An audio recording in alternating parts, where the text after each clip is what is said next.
Всем привет! Сегодня расскажу, как избавиться от проблемы скрипучих тормозов V-Brake. Покажу именно свою идею, которая реально работает, которая помогает. И вот уже третий год я ездил вот на вот этих вот старых колодках.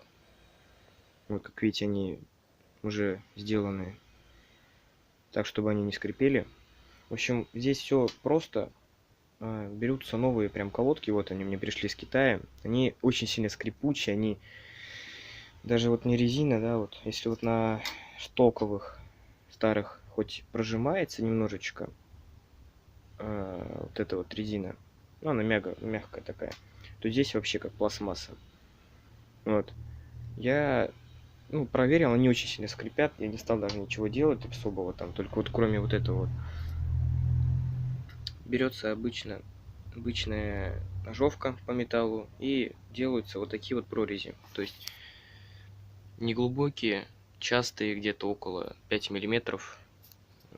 Между ними должен быть зазор. Ну, точнее, вот, как у меня, вот, допустим.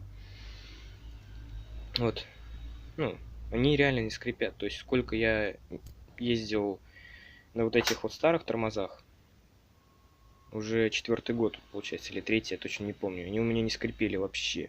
Если только вот вода на них попадала, там, незначительно они, конечно, скрипели передние. Вот. Менял по кругу их все.